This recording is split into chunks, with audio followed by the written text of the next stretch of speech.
There was a man named Daniel Reed who had never lost an argument in his life.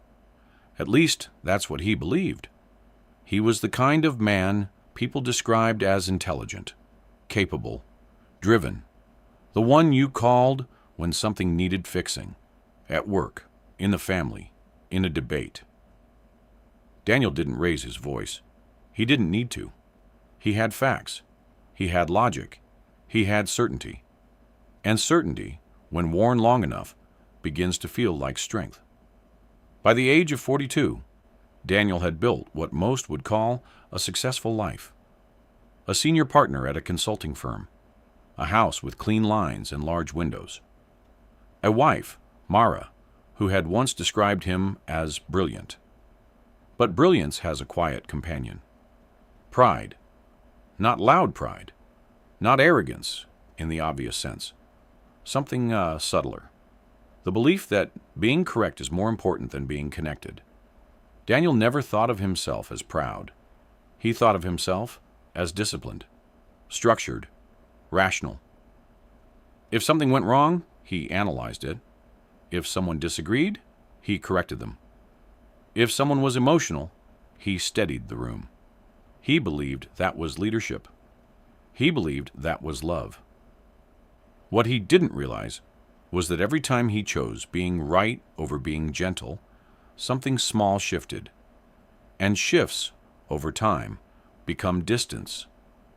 It started, as these things often do, with something small. A dinner table conversation. Mara had been telling a story about her new role at work. She had been excited, nervous. She was stepping into leadership for the first time, unsure of herself. She said, "I'm not sure I handled the meeting well. I might have been too direct." Daniel took a sip of water. "You were too direct," he replied calmly. "You have to anticipate objections before they happen. That's basic strategy." He didn't say it harshly. He said it accurately. Mara paused. "I wasn't asking for a performance review," she said gently. "I'm just trying to help," he responded, and he meant it. But something invisible moved across the table that night. Not anger, not resentment, just a quiet withdrawal. Daniel didn't notice. He believed he had offered value. He didn't understand that humility sometimes means resisting the urge to improve someone who is simply asking to be understood. Months later, Daniel was passed over for a major promotion. The position went to a colleague, Ethan, a man Daniel privately considered less competent. Daniel analyzed the decision. He reviewed his metrics. His numbers were stronger. His performance reviews were excellent. He had seniority. It didn't make sense. When he finally requested feedback from the executive board, the answer surprised him. One of the senior partners leaned forward and said carefully, "Daniel, your work is exceptional. No one questions that. But leadership isn't just about being right. It's about making others feel seen. People feel corrected around you, not supported." Daniel listened without expression. He thanked them for their honesty. He left the room composed. But the words followed him. People feel corrected around you. He told himself they were misinterpreting strength as severity. He told himself this was politics. He told himself many things. What he did not tell himself was that perhaps, just perhaps, the issue wasn't competence. It was posture. Humility rarely enters through applause. It enters through loss. 6 months after the promotion decision, Daniel's father suffered a stroke. A man who had once filled every room with authority was now unable to form complete sentences. Daniel stood beside the hospital bed, listening to fragmented words from a man who had always spoken in commands. His father tried to say something important. The words tangled. Daniel leaned in, impatient at first, then still. For the first time in his life, he had no correction to offer, no solution, no improvement strategy, only listening. And in that listening, something unfamiliar surfaced: helplessness. He realized he had spent his entire life trying to avoid this feeling. He had built certainty like armor. But here, in this quiet hospital room, certainty did nothing. He could not reason his father back to health. He could not debate the diagnosis. He could only sit. And in that sitting, he noticed something else. His father's eyes softened when Daniel stopped trying to fix the moment and simply held his hand. Not when he analyzed, not when he explained treatment options, not when he outlined recovery statistics, when he was just present. Humility, though he didn't name it yet, was beginning to teach him. One evening, weeks later, Mara said something that altered the course of their marriage. "I don't feel safe telling you when I'm struggling," she said quietly. Daniel's first instinct was defense. "That's not fair," he replied. "I'm the most stable person in this house." "I know," she said. "That's the problem." He frowned. "You don't sit with me," she continued. "You correct me, you solve me, you debate me. You don't just meet me." Daniel opened his mouth to respond, and then he stopped. For the first time, he noticed something he had never examined before. Every disagreement felt to him like a test of accuracy. To her, it felt like distance. He had been measuring love in clarity. She had been measuring love in warmth. Two different currencies. Only one sustains connection. And in that moment, Daniel did something he had almost never done. He said, "Help me understand." Not to dismantle her argument, not to improve her phrasing, not to defend himself, but to understand. It was a small sentence, but small sentences, spoken honestly, changed the direction of a life. Humility did not arrive in Daniel's life as a revelation. It arrived as restraint. The first time he practiced it intentionally, it felt unnatural. He was in a strategy meeting at work. A junior associate presented a flawed proposal. The numbers were optimistic, the projections unrealistic. Daniel could see it immediately. The old reflex rose inside him, the familiar tightening in his chest, the desire to correct before the mistake grew roots. But this time, he waited. He asked a question instead. "Walk me through how you arrived at that assumption." The associate stumbled slightly, recalculating out loud. Others in the room began engaging. The team discovered the error collectively. No one felt exposed. No one felt diminished. Afterward, Ethan, the colleague who had received the promotion, stopped Daniel in the hallway. "That was good leadership," he said simply. Daniel nodded. He didn't feel triumphant. He felt uncomfortable. Silence had required effort. Correction would have been easier. Humility, he began to understand, was not weakness.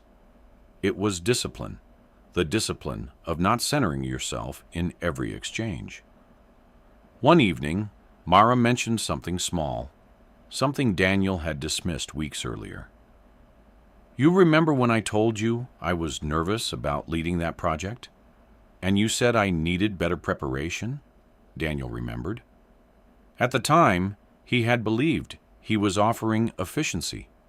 Now he heard the memory differently. He started to say, "I was only trying to," and then he stopped. The old habit, justify intention. The new practice, acknowledge impact. "I'm sorry," he said. No explanation followed, no clarification of his motives, just the words. Mara looked at him carefully, as if testing whether more was coming. Nothing did. The silence that followed was different from the old silences. It wasn't tense, it was spacious. Humility, he realized, is the willingness to let your image shrink in someone else's eyes if it makes room for their experience to matter. He had always guarded his image. He was learning to release it. Months passed. Daniel did not become a different man. He still liked precision. He still valued clarity. He still believed accuracy mattered. But he began asking himself a question before speaking. Is this about truth or about control? The answer was not always flattering. At work, he noticed people lingered longer in his office. Conversations expanded. Team members volunteered ideas more freely. He wasn't speaking less because he had nothing to say. He was speaking less because he no longer needed to prove he saw the flaw first. And strangely, the more he stepped back, the more his influence grew. Not because he asserted it, because others invited it. Humility does not erase strength, it refines it. Daniel's father never fully recovered his speech. But during one visit, months after the stroke, something small happened.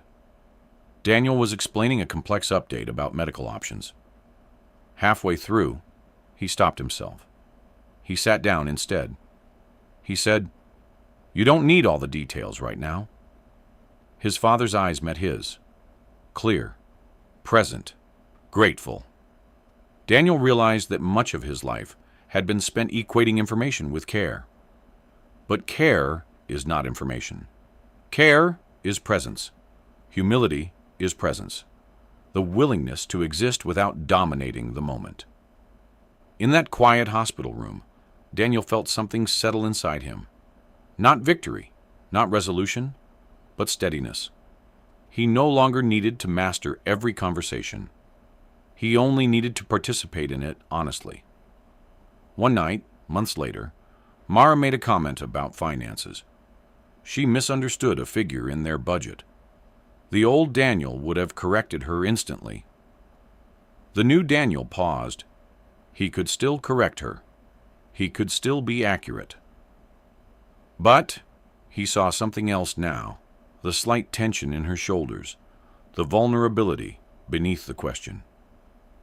"It's okay," he said softly. "We'll look at it together." He chose partnership over precision.